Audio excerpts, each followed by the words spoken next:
¿Cuántos están bendecidos acá? Decile al que tenés al lado, no me gusta hacer esto, pero está bueno. Decile al que tenés al lado, qué bendición que estás acá. Amén. Realmente es una bendición estar acá hoy.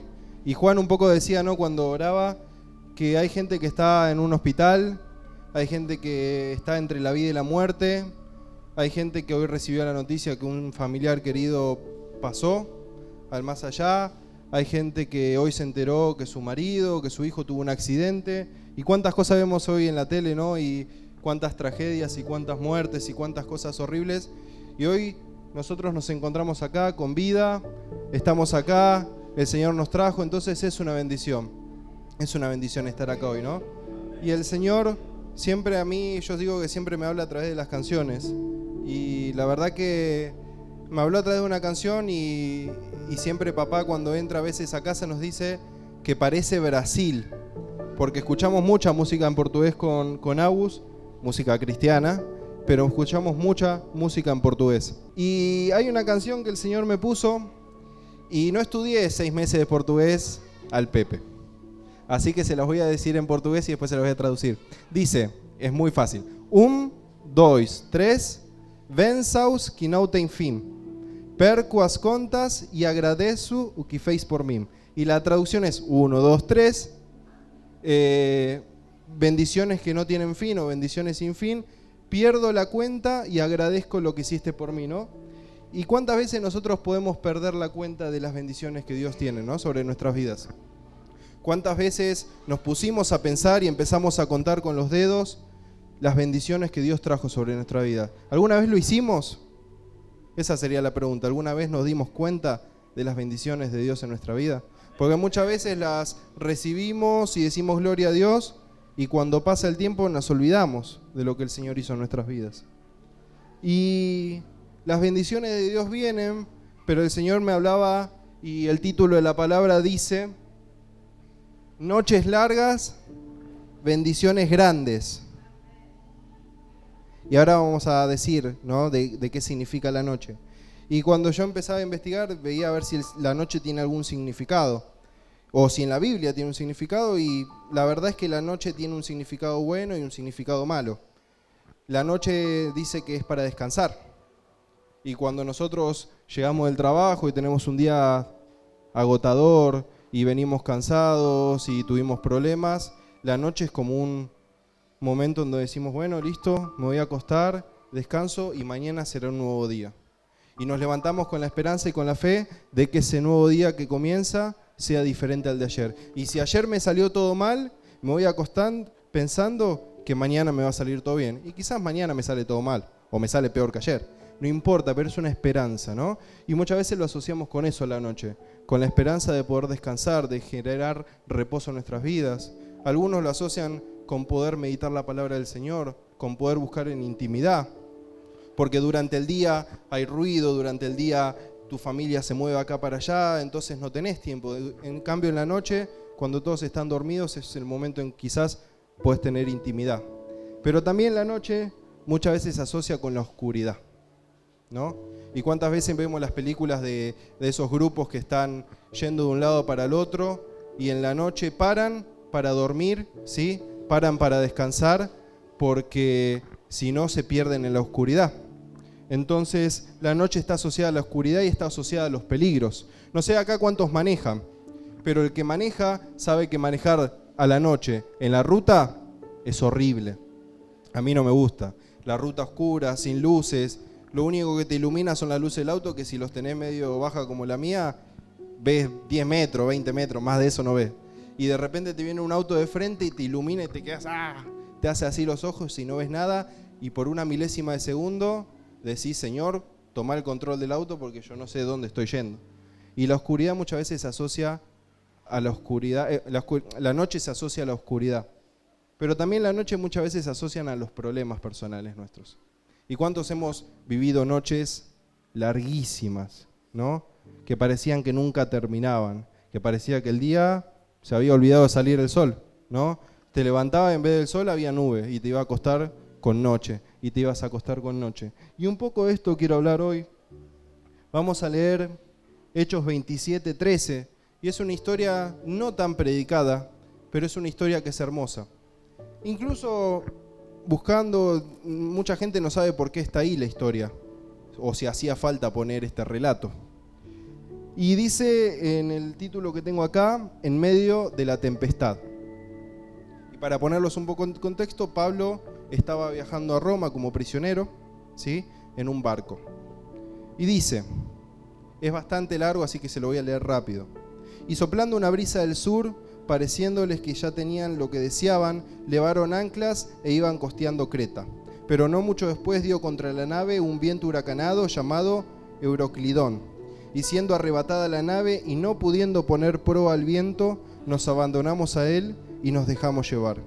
Y habiendo corrido a sotavento de una pequeña isla llamada Clauda, con dificultad pudimos recoger el esquife.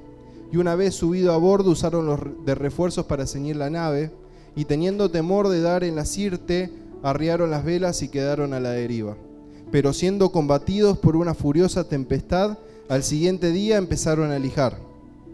Y al tercer día con nuestras propias manos arrojamos los aparejos de la nave. Y no aconteciendo ni sol ni estrellas, por muchos días y acosados por una tempestad no pequeña, ya habíamos perdido toda esperanza de salvarnos. Entonces Pablo, como hacía ya mucho que no comíamos, puesto en pie en medio de ellos, dijo: habría sido por cierto conveniente, oh varones, haberme ido y no zarpar de Creta, tan solo para recibir este perjuicio y pérdida. Pero ahora os exhorto a tener buen ánimo, pues no habrá ninguna pérdida de vida entre vosotros, sino solamente de la nave, porque esta noche ha estado conmigo el ángel del Dios de quien soy y a quien sirvo, diciendo: Pablo, no temas, es necesario que comparezcas ante César, y aquí Dios te ha concedido todo lo que navegan contigo. Por tanto, oh varones, tened buen ánimo, porque yo confío en Dios, que será así como se me ha dicho. Con todo, es necesario que demos en alguna isla. Venida la 14ª noche, y siendo llevados a través del mar Adriático, a la medianoche los marineros sospecharon que estaban cerca de la tierra. Y echando la sonda hallaron 20 brazas, y pasando un poco más adelante volvieron a echar la sonda, hallaron 15 brazas. Y temiendo dar en escollos, echaron 4 anclas por la popa, y ansiaban que se hiciese de día. Entonces los marineros procuraron huir de la nave, y echando el esquife al mar, aparentaban como que querían largar las anclas de proa. Pero Pablo dijo al centurión y a los soldados: si estos nos permanecen en la nave, vosotros no podéis salvaros. Entonces los soldados cortaron las amarras del esquife y lo dejaron perderse. Cuando comenzó a amanecer, Pablo exhortaba a todos que comiesen diciendo: este es el 14º día que veláis y permanecéis en ayunas, sin comer nada. Por tanto, os ruego que comáis por vuestra salud, pues ni aun un cabello de la cabeza de ninguno de vosotros perecerá. Y habiendo dicho esto, tomó el pan y dio gracias a Dios en presencia de todos, y partiéndolo comenzó a comer. Entonces todos, teniendo ya mejor ánimo, comieron también, y éramos todas las personas en la nave, 276 personas. Y ya satisfechos, aligeraron la nave echando el trigo al mar. Y acá uno dice, bueno, empezó a mejorar la situación. Sin embargo, el subtítulo que viene dice: naufragio en Malta. Cuando se hizo de día no reconocían la tierra, pero veían una ensenada que tenía playa, en la cual acordaron varar si pudiesen la nave. Cortando pues las anclas, la dejaron en el mar, largando también las amarras del timón, e izada el viento la vela de proa, enfilaron hacia la playa. Pero dando en un lugar de 2 aguas, hicieron encallar la nave, y la proa hincada quedó inmóvil, y la popa se abría con la violencia del mar. Entonces los soldados acordaron matar a los presos, para que ninguno se fugase nadando. Pero el centurión, queriendo salvar a Pablo, les impidió este intento, y mandó que los que pudiesen nadar se echasen primero y saliesen a tierra. Y los demás parten tablas, parten cosas de la nave, y así aconteció que todos se salvaron saliendo a tierra. Y es largo, y se los leí todos porque tiene un montón de cosas en el medio, ¿no? Y dice que, bueno, se embarcaron, estaban yendo hacia Roma, y de repente una tormenta sacudió el bote, ¿no? Pero hay una parte que dice en el versículo 20: y no apareciendo ni sol ni estrellas por muchos días. y acosados por una tempestad no pequeña, ¿no? Y dice después que era la 14ª noche y no habían visto la luz del día todavía. El día, ni noticias, no había aparecido, ¿no? ¿Y la noche a qué refiere acá? A los problemas. Eran 276, no eran 5, 10, 20, 276 personas que estaban sufriendo lo mismo, que estaban pasando por lo mismo y que estaban pasando quizás por la noche más larga de sus vidas. La noche más larga de sus vidas. ¿Y saben qué? No veían ningún resultado positivo. Es más, no solo estaban pasando por la noche más larga de su vida con el barco que se movía de acá para allá, sino que no habían comido. Es decir, que encima se estaban muriendo de hambre, es decir, que no tenían fuerzas, es decir, que estaban debilitados. Y el Señor me da esta palabra y decía, ¿cuántas veces nos encontramos así? ¿Cuántas veces pasamos por la noche más larga de nuestras vidas? ¿Cuántas veces no veíamos una salida? ¿Cuántas veces lo que parecía o lo que el Señor había prometido no se cumplía? ¿Cuántas veces esa noche nos hacía pensar, nos hacía maquinar en la cabeza, ¿no? Y cada vez que pasaban las noches y cada vez que pasaban los días, parecía que cada vez era peor y nos íbamos debilitando y no teníamos para comer, porque muchas veces en la noche no tenemos que comer espiritualmente, ¿no? Muchas veces en la noche lo que menos ganas tenemos de hacer es ir y orar, lo que menos ganas tenemos de hacer en esa noche larga es agarrarnos de Dios, porque muchas veces pensamos que Dios nos dejó, que Dios nos soltó la mano. ¿Cuántas veces nos ha pasado a nosotros de salir corriendo a las 2, 3 de la mañana al hospital italiano? Esas noches que no sabía si nos íbamos a quedar internados o no, esa noche donde no sabíamos qué iba a decir el médico o qué no iba a decir el médico, y han sido noches y noches en donde el Señor ha trabajado con nuestras vidas, pero la luz del día no aparecía. Si bien aparecía físicamente y el sol salía, interiormente y espiritualmente todavía era de noche. Las luces estaban apagadas y esa oscuridad no nos dejaba ver el camino. Sin embargo, dice que Pablo se dio cuenta de esto y dice que los animó a, hey, arriba el ánimo, porque el Señor me dijo que ninguno se va a morir. Y sin embargo dijo esto y los días siguieron pasando, ¿no? Los días siguieron pasando. Pero hay una parte que a mí me encantó, que en el versículo 39, cuando arranca el subtítulo que le dice naufragio en Malta, dice cuando se hizo de día. Y por fin se hizo la luz, ¿no? Como dice el dicho, se hizo la luz y se hizo de día. Y se hizo de día y las cosas empezaron aparentemente a cambiar, sin embargo naufragaron. Pero llegaron a una isla llamada Malta. Y yo veía y había visto que ellos naufragaron en la isla llamada Malta, pero si no hubiesen naufragado en la isla llamada Malta, la isla más próxima, el lugar más próximo para desembarcar, estaba a 200 millas y era la costa de Túnez. Más o menos para hacer una idea, está Malta acá, Sicilia está arriba en Italia y a la izquierda está Túnez. Es decir, que hubiese llevado 200 millas llegar a Túnez, a la isla o al lugar para embarcar más cercano para desembarcar. Es decir, que no hubiesen sobrevivido. Llevaban 14 días sin comer, el barco seguramente se había dañado porque dicen que habían puesto refuerzos, es decir, que se había dañado. Seguramente se movía de acá para allá, la gente estaba asustada, ¿sí? Es decir, que no hubiesen sobrevivido. Y muchas veces en medio de los problemas, esas casualidades que no son casualidades de Dios, hicieron que ellos puedan desembarcar en una tierra. Y me gustaría leerles el versículo 28 porque es hermoso. Y es ya, y cuenta la historia de aquellos hombres y sobre todo Pablo, en la isla de Malta. Y dice ministerio de Pablo en Malta. Estando ya a salvo, supimos que la isla se llamaba Malta. Y los naturales nos trataron con no poca humanidad, porque encendiendo un fuego nos recibieron a todos a causa de la lluvia que caía y del frío. Entonces, habiendo recogido Pablo algunas ramas secas, las echó al fuego, y una víbora, huyendo del calor, se le prendió en la mano. Cuando parecía que no podía pasar nada más, vino una víbora y lo mordió. Cuando los naturales vieron la víbora colgando de su mano, se decían unos a otros: ciertamente este hombre es homicida, a quien escapado del mar la justicia no deja vivir.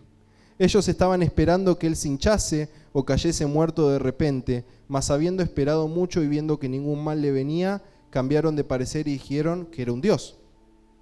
En aquellos lugares había propiedades del hombre principal de la isla llamado Publio, que nos recibió y hospedó solícitamente 3 días.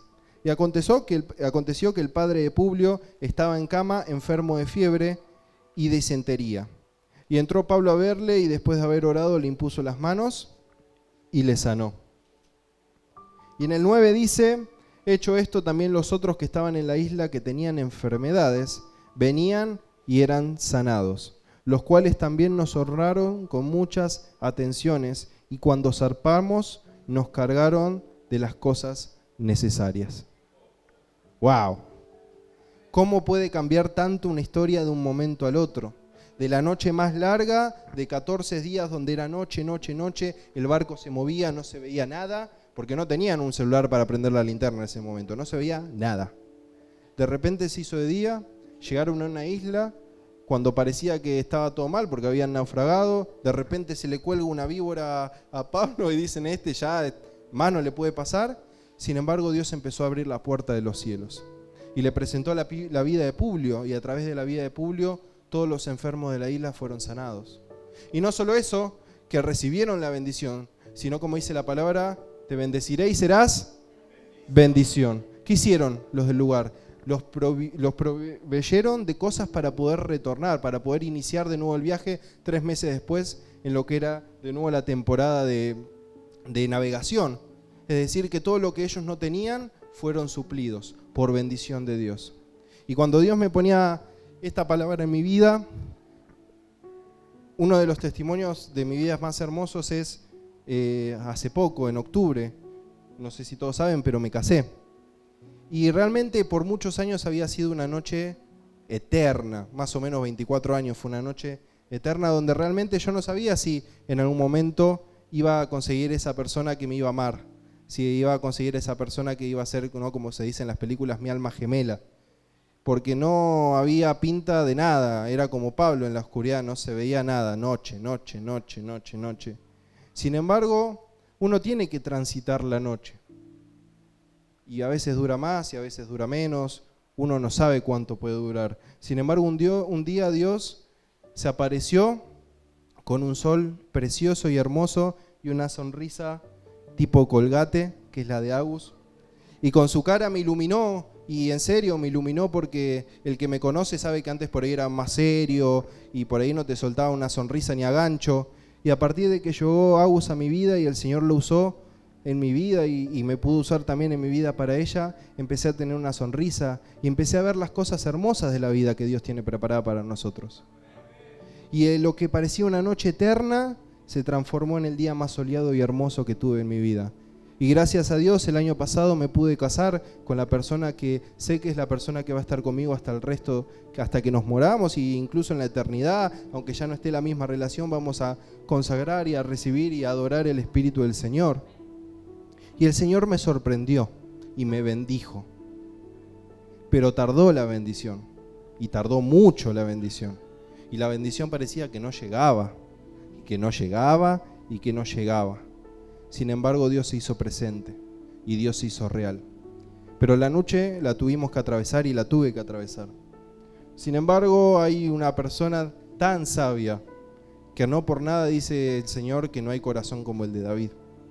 Y David, en uno de los salmos, más precisamente en el Salmo 30, versículo 5, dice: porque un momento será su ira, pero su favor dura toda la vida. Pero esto es lo importante, ¿qué dice acá? Por la noche durará el lloro, y a la mañana vendrá la alegría. Y es muy sabio, tenía mucha sabiduría David. Por la noche vendrá el lloro. ¿Y cuántas veces lloramos en la noche? ¿Cuántas veces nos encerramos a llorar cuando nadie nos veía? Porque también lo usamos como un momento de poder escondernos, ¿no? Yo siempre fui una persona que escondí mis sentimientos, no me gustaba mostrarlos. Entonces los momentos para poder llorar eran donde nadie me veía, en la noche, cuando por ahí mis papás estaban trabajando, ¿no? Y en la oscuridad y en la noche uno llora, pero al día dice la palabra que viene la alegría. Y realmente se hizo real en mi vida, porque cuando apareció Agus y cuando el Señor la mandó, se hizo de día y la alegría llegó a mi vida.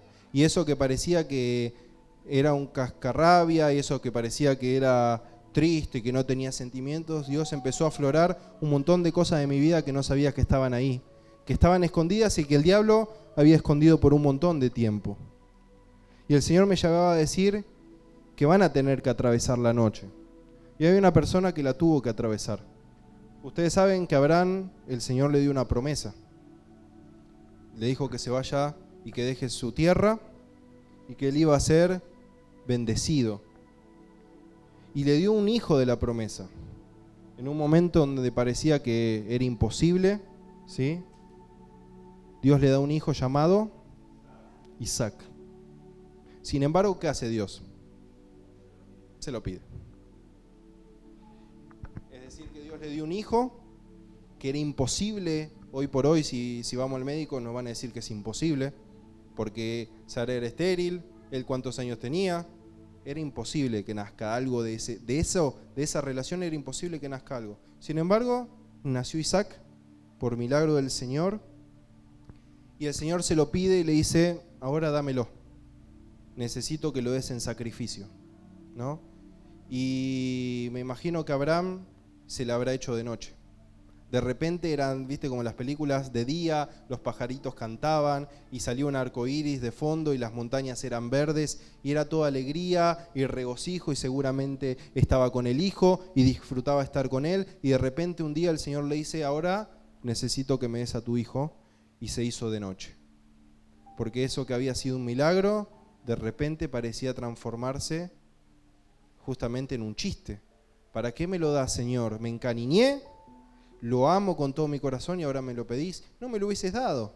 Me ahorraba de tener que quererlo, me ahorraba de haberlo criado, de haberlo amado y no iba a sufrir como sufrí ahora. Y dice que fueron subiendo al monte Moriat, en donde iba Abraham a entregar la vida de su hijo, porque si algo que hacía Abraham era ser obediente. Entonces dije, bueno, Señor, yo no sé qué vas a hacer. En ningún momento el Señor le prometió que iba a salvar la vida de Isaac. Le dijo, dame tu hijo. Y Abraham estaba dispuesto a hacerlo. Sube al monte Moriat y yo me imagino que la subida al monte Moriat fue como esas noches eternas y largas que nunca terminan. Y en un momento dice que Abraham estaba con el cuchillo así, y en ese momento la oscuridad seguramente sobrevino sobre su vida, y cuando estaba a punto de bajar, dice que se apareció un ángel y el Señor se hizo presente. ¿Y qué dice en el versículo 15 de Génesis 22? Y llamó el ángel de Jehová a Abraham por segunda vez desde el cielo y dijo, por mí mismo he jurado, dice Jehová, que por cuanto has hecho esto y no me has rehusado tu hijo, tu único hijo, de cierto te bendeciré y multiplicaré tu descendencia como las estrellas del cielo y como la arena que está a la orilla del mar. Y tu descendencia poseerá las puertas de tus enemigos. En tu simiente serán benditas todas las naciones de la tierra, por cuanto obedeciste mi voz. Otra vez, la noche más oscura transformada en bendición del Señor. Y el Señor me decía, para poder recibir mis bendiciones y que las bendiciones sean grandes muchas veces, vas a tener que atravesar las noches más largas. Y las vamos a tener que atravesar, y las bendiciones muchas veces van a venir seguidas de la noche más larga y del problema más grande que alguna vez enfrentaste. Pero el Señor te dice en esta hora y en esta noche que el Señor te quiere bendecir. ¿Vas a atravesar problemas? Sí. ¿La noche va a ser larga? Sí. ¿Va a parecer que no se ve nada? Sí. Pero del otro lado está la bendición del Señor. Pero no solo para vos, sino para que vos puedas ser de bendición. Porque la bendición que Él te da, vos la tenés que dar. Porque dice que te va a bendecir, ¿para qué? Para que seas bendición. El Señor me decía, te voy a bendecir y te voy a seguir bendiciendo. Y el Señor me llevaba a recortar, como dice la canción, todas las bendiciones que Dios trajo sobre mi vida. Y empecé a contar, y no me alcanzaban los dedos de la mano, no me alcanzaban los dedos de los pies, no me alcanzaba la cabeza para recordar las cosas que el Señor había hecho en mi vida. Y cuán hermoso es poder reconocer las obras de Dios en nuestra vida. Cuán hermoso es poder ver la mano de Dios sobre nuestra vida. Esa mano de poder, esa mano de misericordia y de amor puesta y hecha realidad sobre cada una de nuestras vidas. Pero vas a tener que atravesar la noche. Y por eso te digo que si hoy estás atravesando esa noche de dolor, esa noche larga, esa noche que no parece terminar, va a terminar, en algún momento va a concluir. Y después de esa noche, te puedo asegurar que la bendición del Señor va a venir como nunca lo sentiste. Y las cosas que el Señor va a hacer en tu vida van a ser tan grandes que no lo vas a poder creer. Y van a ser tan grandes que vas a ser de bendición para el otro porque vas a ser testimonio. Porque tu testimonio te va a perseguir y tu testimonio va a hacer que puedas bendecir a las personas sin ni siquiera hablarles. El Señor en esta noche te dice que te quiere bendecir. Para eso necesitas fe. Para eso necesitas creer que aún en medio de la tempestad, aún en medio de la oscuridad, el Señor está con vos. Y que te va a hacer atravesar por la noche, pero te va a llegar a salvo al día. El Señor te va a hacer llegar a salvo al día porque el Señor no te va a defraudar.